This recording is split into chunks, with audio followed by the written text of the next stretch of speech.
নমস্কার, বাংলা মন থেকে বলছি সন্ময় বন্দ্যোপাধ্যায়। তাহলে বইমেলার নিয়ন্ত্রণ কার হাতে থাকবে?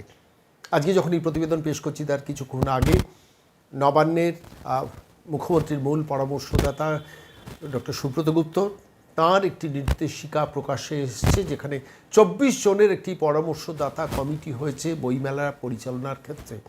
তাহলে কি গিল্ডের হাত থেকে নিয়ন্ত্রণটা চলে যাচ্ছে? সংবাদ মাধ্যমে যে রিপোর্ট প্রকাশ পেয়েছে সেই রিপোর্টে বলা হচ্ছে এককভাবে গিল্ডের নিয়ন্ত্রণে থাকবে না।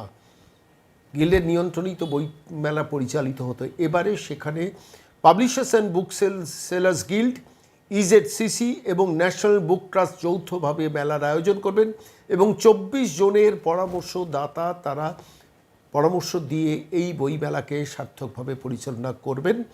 সম্প্রতি 17 তারিখ 21 তারিখ দুটি সভা হয়ে গেছে নবান্নে, এবং সেই বেশ কিছুদিন ধরে বইমেলাকে কোনো একক সংস্থার নিয়ন্ত্রণের বাইরে রেখে ছোট বড় সমস্ত প্রকাশক, মুদ্রাকর এবং বই বিক্রেতাদের জন্য উন্মুক্ত করার কথা উঠছিল। সাম্প্রতিককালে মহাজাতি সদনের শ্রমিক ভট্টাচার্য তিনি ভারতীয়ত্ব এবং বইমেলাকে সার্বজনীন করার ডাক দিয়েছিলেন। জিষ্ণু বসু, দেবজিৎ সরকার যার পরিচালনায় ছিলেন, বুদ্ধদেব সাহিত্যিক বুদ্ধদেব গুহর স্মরণ একটি অনুষ্ঠানে। তখন থেকে প্রশ্ন উঠেছিল, তাহলে কি বুক সেলার্স অ্যান্ড গিল্ডের নিয়ন্ত্রণের বাইরে চলে যাবে বইমেলা? বইমেলা কি তাহলে সার্বিকভাবে একটি বৃহত্তর অঙ্গনে পরিচালিত হবে, অর্থাৎ অন্যান্য সংগঠনও কি এর মধ্যে ঢুকবে? যেমন আমরা দেখলাম যে এই যে পরামর্শদাতা কমিটি হয়েছে, সেই পরামর্শদাতা কমিটির মধ্যে থাকছেন রামকৃষ্ণ মিশন, থাকছেন ভারত সেবাশ্রম সংঘ, থাকছে পাবলিশার্স অ্যান্ড বুক সেলার্স গিল্ডের প্রতিনিধিরা এবং একাধিক ব্যক্তিরা থাকছেন। পাবলিশার্স অ্যান্ড বুক সেলার্স গিল্ডের যারা প্রতিনিধিত্ব করছেন, সেই প্রতিনিধিত্ব করার বাছাইটা কি সরকার থেকে করা হয়েছে? উচ্চ প্রশ্ন, কিন্তু তার উত্তরে জানিয়েছেন ত্রিদীপ চট্টোপাধ্যায়, যিনি বুক সেলার্স অ্যান্ড গিল্ডের অন্যতম মুখ। তিনি বলেছেন যে না, আমরাই তাদের বাছাই করে পাঠিয়েছি। কাদের বাছাই করে পাঠিয়েছেন? দেবজ্যোতি দত্ত, অনিল আচার্য, মিলিন্দ দে, রাজকুমার বর্মনের মতো মানুষকে বুক সেলার্স গিল্ডের পক্ষ থেকে পাঠানো হয়েছে। পরামর্শদাতা কমিটিতে বাইরে থেকে যারা থাকছেন, বাইরে থেকে বলবো না, প্র্যাকটিক্যালি এই আহুত সভাতে যাদের নাম শোনা গেছে, দেবজিৎ সরকার, সপ্তর্ষি চৌধুরী, প্রসেনজিৎ বক্সি, কবি বিনায়ক বন্দ্যোপাধ্যায়, সুকেশ মণ্ডল, মোহিত রায়, ওসমান গনি, আশিস গিরি, এরা সবাই থাকছেন। তাহলে কি বুক সেলার্স গিল্ডের নিয়ন্ত্রণের বাইরে চলে যাচ্ছে বইমেলা? এই প্রশ্নের উত্তর খুঁজতে আমি সরাসরি চলে গিয়েছিলাম ত্রিদীপ চট্টোপাধ্যায়ের কাছে। আমাদের প্রশ্নের উত্তরে ত্রিদীপবাবু কি বলেছেন শোনাব। নমস্কার ত্রিদীপবাবু, সন্ময় বলছি। নমস্কার, হ্যাঁ, ভালো আছেন? আছি আর কি। Publishers and book sellers guild আপনারা দীর্ঘদিন ধরে বইমেলা পরিচালনা করছেন।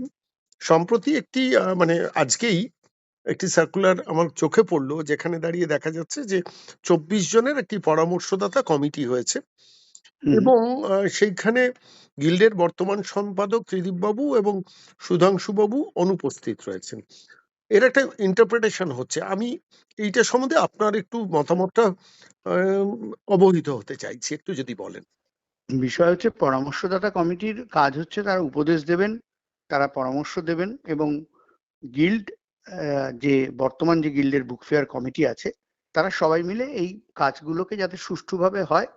এত বড় একটা উৎসব, বাঙালির দুর্গাপুজোর পরে দ্বিতীয় বৃহত্তম উৎসব, আমাদের সকলের গর্ব, সেটা যাতে সুষ্ঠুভাবে হয় তার জন্য আমরা সবাই মিলে চেষ্টা করব। এটা হচ্ছে ব্যাপার। বইমেলার সংগঠক হচ্ছে publishers and book sellers guild.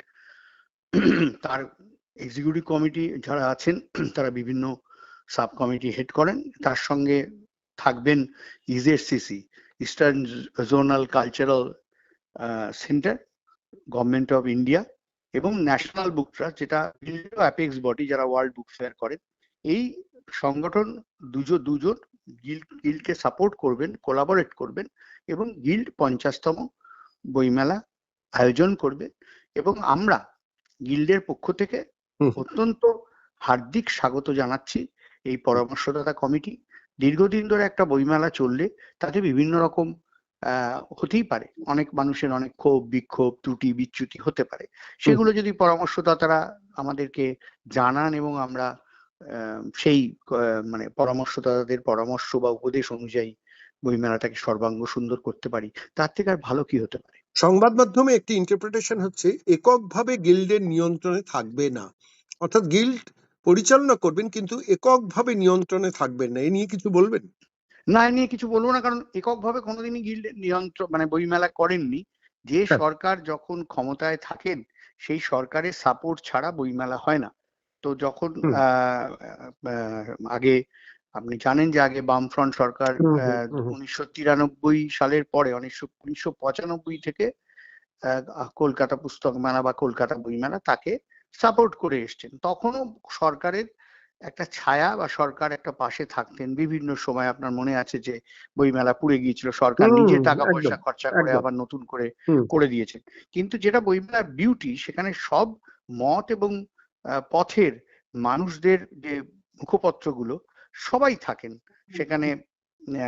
আমাদের কংগ্রেস, সিপিএম, হুম বিজেপি, হুম হুম হুম। তৃণমূল সকলের মুখপত্ররাই জায়গা পান। এটাই কলকাতা বইমেলা এত বছর ধরে হয়ে আসছে। সুতরাং আহ, একক নিয়ন্ত্রণ গিল্ডের এরকম কোনো ব্যাপার নেই, কারণ মাঠ আমরা পয়সা দিলেও মাঠটা দেয় সরকার। হুম আমরা ইলেকট্রিকের টাকা দিলেও ইলেকট্রিকটা সরকার ছাড়া পাওয়া সম্ভব নয়। ফায়ার ব্রিগেড সরকারের কাছে আমাদের যেতেই হয়, ফায়ার ব্রিগেডেরও আমরা টাকা দিয়েছি, কিন্তু সেটাও তো সরকারের department. Hmm police, law hmm and order hmm প্রত্যেকটার ক্ষেত্রে আমরা, বা কনজারভেন্সি, মাঠ পরিষ্কার করা, বিধাননগর মিউনিসিপাল কর্পোরেশন, তারা হুম হুম প্রত্যেকে সাহায্য না করলে তো হুম। এত বড় উৎসব করা সম্ভব নয়। তো সিদ্ধুবাবু, সুতরাং আমার আমার আপনাকে একক নিয়ন্ত্রণে নয়, এটা একটা আপনাকে ভুল একটু ইন্টারপ্রিটেশন। একটা জায়গায় একটু থামাচ্ছি, সেটা হচ্ছে আপনি বলবেন অবশ্যই রামকৃষ্ণ মিশন ভারত সেবাশ্রম সংঘকেও এই পরিচালন ব্যবস্থার মধ্যে রাখা হচ্ছে, পরামর্শ দেওয়ার কমিটির পরামর্শ মধ্যে রাখা দেওয়ার হয়েছে। কথা। এবং এই যে দুজনকে রাখা হয়েছে এরা অত্যন্ত যোগ্য মানুষ। এদের হুম দুজনকে দুজনেই হচ্ছেন কলকাতা বইমেলায় রামকৃষ্ণ মিশন এবং ভারত সেবাশ্রমের প্রতিনিধিত্ব করেন। হুম এবং আমাদের অত্যন্ত মানে গিল্ডের এই বইমেলা সম্পর্কে দুজনই, একজন হচ্ছেন সারস্বতানন্দ হুম আমাদের ভারত সেবাশ্রম সংঘের, আরেকজন হচ্ছেন সায়ন মহারাজ, হুম হুম হুম যার একটা ভালো নাম হচ্ছে হুম আদেশানন্দজি মহারাজ। তো হুম এরা দুজনেই অত্যন্ত শিক্ষিত এবং এই বইমেলার সার্বিক বিষয়টা ওরা অনেকের থেকে অনেক বেশি জানেন। হুম। আরেকটা তো আমরা শেষ প্রশ্ন আমরা করবো মনে করি, আপনাকে। হ্যাঁ, আপনার সঙ্গে কি এই ব্যাপারে শ্রমিক ভট্টাচার্য বা শুভেন্দু অধিকারীর মতো মানুষের সঙ্গে কথা হয়েছে? রাজ্যের মাননীয় মুখ্যমন্ত্রীর সঙ্গে কোনো কথা হয়েছে? না না, এটা তো মুখ্যমন্ত্রীর উপদেষ্টা সেইখান থেকেই, গভর্নমেন্ট অফ সেখান থেকেই বেরিয়েছে। সরাসরি ভাবে কথা না বললেও কথার মধ্যে তো আমরা সবসময় আপনি তাদের আপনি অবহিত ছিলেন পরামর্শ। যে এই পরামর্শদাতা উচ্চ ক্ষমতা সম্পন্ন পরামর্শদাতা কমিটি তৈরি হতে চলেছে? আমরা সেই মিটিংটায় তো ছিলাম, দুদিন মিটিং হয়েছে, একটা আচ্ছা। 17ই আগস্ট, আর সেই মিটিংটার ফলো আপ মিটিং হয় 21শে আগস্ট। 21শে আগস্টে এই এর এর রেজলিউশনটা এর নেওয়া হয়। এর এর পরেও কি কোনো মিটিং আছে?